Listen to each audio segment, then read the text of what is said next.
Friends, welcome to my YouTube channel English with सिमरन।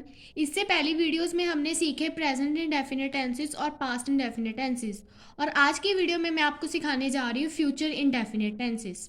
और अगर आपको मेरी वीडियो अच्छी लगती है, मेरे चैनल पे पहली बार आए हैं, तो मेरी वीडियो को लाइक कीजिए और मेरे चैनल को सब्सक्राइब कीजिए और बेल आइकन को दबाना मत भूलिएगा और मेरी वीडियो को शेयर भी कीजिए। तो अब हम करते हैं स्टार्ट आज फ्यूचर इंडेफिनिट टेंसेस। तो सबसे पहले समझते हैं कि फ्यूचर इंडेफिनिट टेंसेस की पहचान कहाँ से होगी। हम कैसे पता कर सकते हैं कि ये फ्यूचर इंडेफिनिट टेंस है। तो इसकी पहचान होगी कि किसी भी मुख्य क्रिया यानी मेन वर्ब के अंत में गा गे गी आता है तो वो फ्यूचर इंडेफिनिट टेंसेस है। यानी कि कोई भी मुख्य क्रिया हम किसको कहते हैं, मेन वर्ब को। मेन वर्ब कौन सी हुई, गो, या फिर हम कह सकते हैं सिंग, ईट, ये सारी मेन वर्ब होती हैं। अगर इसके अंत में गा गे गी यानी कि खेलूंगा, खेलूंगा, खाऊंगा, सोऊंगा, मतलब वो आगे की बात कर रहा है कि मैं फ्यूचर में वो काम करूंगा, तो इससे हमें पता चलता है कि वो फ्यूचर इंडेफिनिट टेंसेस की बात हो रही है वहां पर। और फ्यूचर इंडेफिनिट टेंसेस को भी हम तीन तरह में पढ़ेंगे, अफर्मेटिव, नेगेटिव और इंटेरोगेटिव। अफर्मेटिव आपको मैंने बताया था सकारात्मक पॉजिटिव सेंटेंसेस जिसमें मत, नहीं, ना का प्रयोग नहीं होगा। नेगेटिव यानी कि नकारात्मक जिसमें मत का प्रयोग होगा, नहीं का प्रयोग होगा। इंटेरोगेटिव यानी कि प्रश्नवाचक जिसमें हम किसी से क्वेश्चन पूछेंगे। सबसे पहले स्टार्ट करते हैं अफर्मेटिव। अफर्मेटिव का सबसे पहले रूल समझते हैं कि फ्यूचर इंडेफिनिट में अफर्मेटिव का यानी कि सकारात्मक वाक्य का रूल क्या होगा। सबसे पहले उसमें लगेगा सब्जेक्ट, फिर होगी यूज विल और शैल, और उसके साथ कौन सी फॉर्म ऑफ वर्ब यूज होगी, फर्स्ट प्लस ऑब्जेक्ट। और विल और शैल में आपको कई जगह कंफ्यूजन भी होती है कि कई वीडियोस में दिखाया गया है कि जो विल है वो सभी के साथ यूज होगा और जो शैल है वो आई और वुई के साथ यूज होगा। तो दोनों में डिफरेंस इतना है कि जो हमारी पहले वाली इंग्लिश थी यानी कि जो ओल्ड इंग्लिश थी उसमें हम क्या लर्न करते थे कि आई और वुई के साथ हम शैल यूज करेंगे और बाकी सब्जेक्ट्स के साथ हम विल यूज करेंगे। बट जैसे मॉडर्न इंग्लिश के कुछ रूल्स आए, मतलब प्रेजेंट टाइम की इंग्लिश के अकॉर्डिंग हम सभी जगह विल यूज़ कर सकते हैं, हमें शैल की ज़रूरत नहीं है। हम शैल यूज़ करते भी हैं तो कोई मतलब फ़र्क नहीं पड़ता, तो इसलिए आप विल ही यूज़ करो सारी जगह। तो सबसे पहले हम एग्जाम्पल से समझते हैं, मैं स्कूल जाऊंगा। सबसे पहले रूल में क्या है, सब्जेक्ट। तो सब्जेक्ट क्या है, मैं यानी कि आई, स्कूल। सब फिर क्या लगेगा, हेल्पिंग वर्ब। हेल्पिंग वर्ब कौन सी लगेगी, विल। आई विल, फिर उसके बाद वर्ब ये क्या है, स्कूल। स्कूल को हम इंग्लिश में स्कूल कहेंगे। जाऊंगी यानी कि गो, तो हम क्या यूज करेंगे, आई विल गो टू। कहाँ जा रहा हूँ, हमें ये भी तो बताना है कि कहाँ पर मैं जा रहा हूँ, तो हम कौन सा यूज करेंगे, to school. I will go to school. तो हमने रूल के अकॉर्डिंग किया, सबसे पहले सब्जेक्ट लगाया, फिर उसके बाद हेल्पिंग वर्ब लगाई, फिर मेन वर्ब लगाई और फिर ऑब्जेक्ट यानी कि कहाँ जा रहे हैं। इतना तो आपको पता है कि हम अगर कहीं पर जाना चाहते हैं तो टू का यूज तो होगा ही। I will go to school, I will go to cinema, कुछ भी यूज हो सकता है। मैं खेलूंगी, इसकी इंग्लिश क्या होगी, आई विल प्ले। इसे भी मैंने रूल के अकॉर्डिंग किया। आई मेरा क्या है, सब्जेक्ट। हेल्पिंग वर्ब मैंने कौन सी यूज की, विल। और वर्ब मेन वर्ब कौन सी यूज की, प्ले। इसमें कोई ऑब्जेक्ट नहीं है तो कोई बात नहीं, बट यहाँ तक हमारा कंप्लीट होता है।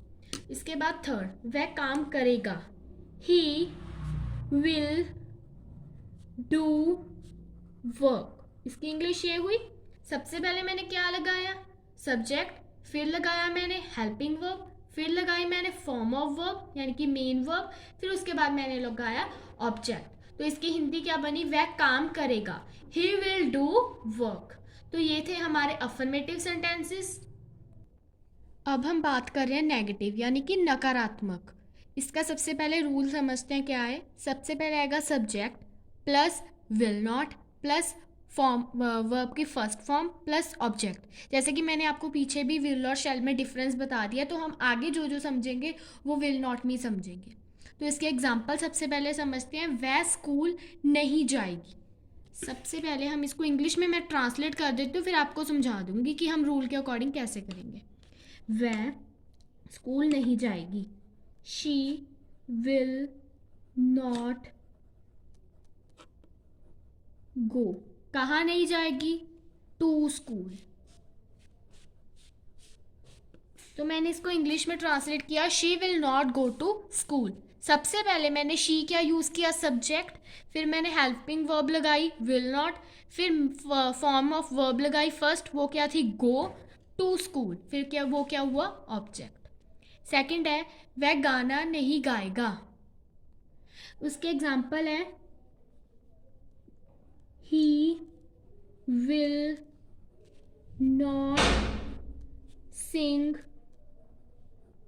अ सॉन्ग। ही क्या हुआ इसमें, सब्जेक्ट, फिर मैंने कौन सी हेल्पिंग वर्ब यूज़ की, will not, form of verb कौन सी यूज़ की, सिंग, ऑब्जेक्ट क्या हुआ इसमें, सॉन्ग। तो वह गाना नहीं गाएगा, इसकी ट्रांसलेशन क्या होगी, he will not sing a song. He और शी का आपको पता चल रहा है मैं कैसे लगा रही हूँ। शी मैंने यहाँ पर इसलिए लगाया क्योंकि वहाँ पर गी है, गर्ल की बात हो रही है, और मैंने यहाँ पर ही इसलिए लगाया क्योंकि वहाँ पर गर्ल की बात हो रही है, वह नहीं गाएगा, तो इससे मैंने ही और शी लगाया, वो तो आप समझ ही लोगे। उसके बाद है थर्ड, मैं खाना नहीं खाऊंगी, I will not eat food.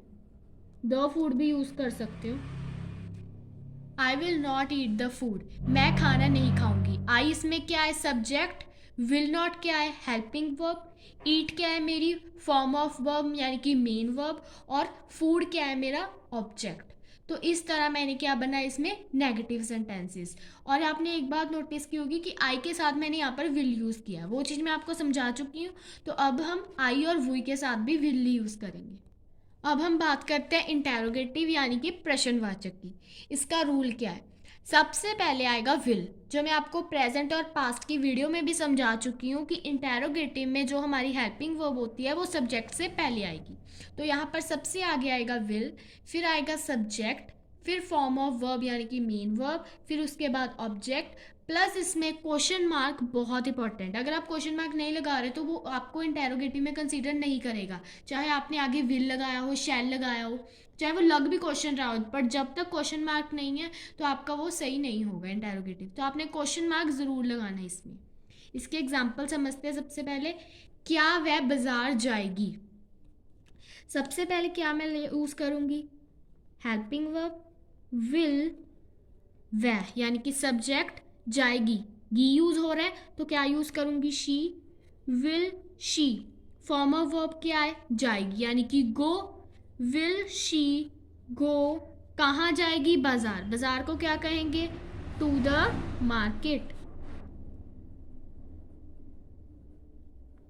तो क्या इसकी ट्रांसलेशन हुई, will she go to the market, क्या वो बाजार जाएगी। तो सबसे पहले मैंने यूज़ किया हेल्पिंग वर्ब, फिर मैंने यूज़ किया सब्जेक्ट शी, फिर उसके बाद मैंने यूज़ की form of verb main verb मेरी, फिर उसके बाद मैंने क्या यूज़ किया, ऑब्जेक्ट, और लास्ट में क्या किया, क्वेश्चन मार्क।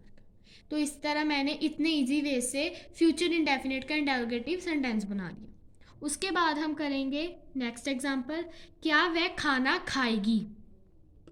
विल, सबसे पहले हेल्पिंग वर्ब, विल, सब्जेक्ट क्या है, वह, खाएगी, गी है तो शी आएगा, will she, form of verb कौन सी है, खाए यानी कि ईट, विल शी ईट, खाना, मील भी यूज़ कर सकते हो आप, will she eat the meal, और आप फूड भी यूज़ कर सकते हो, will she eat the food. Meal आप तब यूज़ करोगे जब आपको डिनर लंच या कुछ दिया हो, तो आप लंच डिनर भी यूज़ कर सकते हो, पर यहाँ पर आप फूड ही यूज़ करो तो ज़्यादा अच्छा लगेगा। Will she eat the food, सबसे पहले मैंने क्या लगाया उसमें, हेल्पिंग वर्ब, फिर मैंने लगाया सब्जेक्ट, फिर मैंने लगाया form of verb main verb मेरी, फिर उसके बाद ऑब्जेक्ट, फिर उसके बाद क्वेश्चन मार्क। तो ये सेकंड एग्जांपल होगी। उसके बाद थर्ड, क्या वह मेरे साथ चलेगा। विल, चलेगा है, गाय, तो आप सब्जेक्ट कौन सा यूज़ करोगे, ही, विल ही, इसमें फॉर्म ऑफ वर्ब कौन से, मेन वर्ब चले यानी कि गो, विल ही गो, मेरे साथ, with me, will he go with me, क्या वो मेरे साथ चलेगा, तो इसकी इंग्लिश क्या हुई, will he go with me. तो सबसे पहले हमने इसमें लगाया विल, फिर उसके बाद लगाया सब्जेक्ट यानी कि ही, फिर उसके बाद फॉर्म ऑफ वर्ब गो, फिर उसके बाद ऑब्जेक्ट, और फिर उसके बाद क्वेश्चन मार्क। तो आज की वीडियो में बस इतना ही। आई होप आप सबको समझ आ गए होंगे फ्यूचर इंडेफिनिट टेंसेस, और इसके कुछ आगे पार्ट्स भी मैं आपको अपनी नेक्स्ट वीडियो में समझाऊंगी, क्योंकि कुछ आगे पार्ट्स होते हैं जिसको कंबाइन करके हम बनाते हैं, जैसे इंटेरोगेटिव और नेगेटिव, और WH फैमिली का क्या रोल होता है इस इंटेरोगेटिव सेंटेंसेस में, तीनों में, प्रेजेंट, पास्ट और फ्यूचर।